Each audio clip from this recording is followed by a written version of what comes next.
फातिमा मेरी रैपचिन की सहेली थी। हमने जिंदगी के हर मोड़ पर एक दूसरे का साथ निभाया, दिक्सक बांटे और ख्वाबों की दुनिया में एक साथ चलती रहें।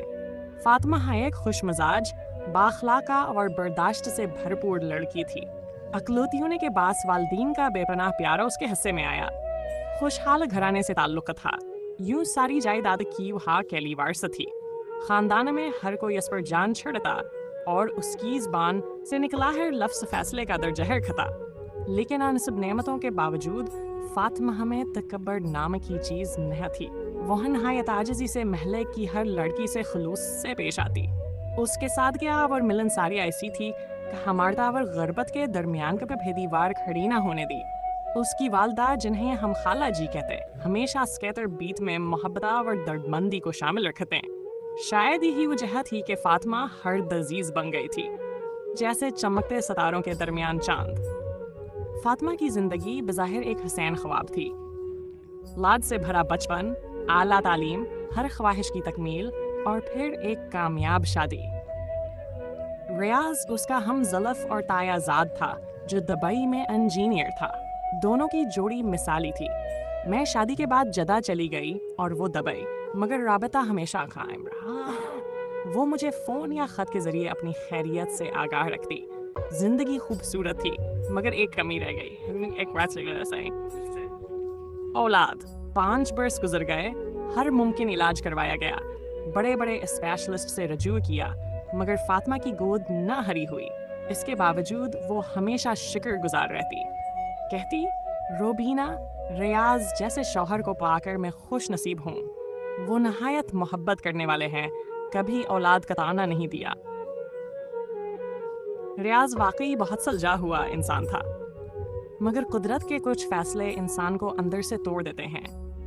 फातिमा के दिल में हमेशा एक ख्वाहिश अंगड़ाई लेती कि काश उनके प्यार की ये बस्ती किसी फूल से महक उठे।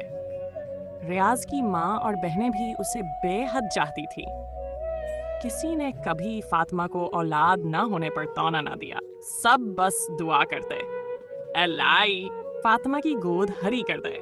फिर एक दिन फातिमा ने इतला देखा पाकिस्तान आई है, क्योंकि ताया जी की तबीयत बहुत ख़राब है।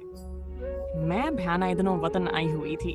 अगले दिन उससे मिलने चली गई। मैंने जो फातिमा को देखा तो हैरान रह गई।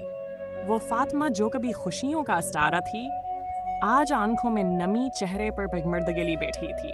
कहने लगी, रोबीना, तुमने तो हमेशा खुश रहने की बातें कह, फिर तुम यह क्या सारो गपाल बैठी हो। मैंने उसके कंधे पर हाथ रखा, तसल्ली दी, खाने पर उसके साथ बैठी और वापस आ गई। इसी रात इसके वालिद, जो ताया भी थे, थैसीमिया पीछे ऐसे दुनिया से रुखसत हो गए। फातिमा का देदनी था। रियाज गमगीन ज़रूरत है, मगर मजबूत नजर आते। लेकिन एक वाक़या ने रियाज जी से मजबूत इंसान को भी तोड़ कर रख दिया। वालिद की वफ़ात के चंद दिन बाद रियाज की वालिद ने ऐसे कहा, बेटा, हर शाम एक यतीम को खाना खिला दिया करो। औलाद है वालिदैन के लिए दुआएं छोड़ती है। कोई भी औलाद हमरे वन है दुनिया में नाम बाकी न है रहता। ये जुमले रियाज के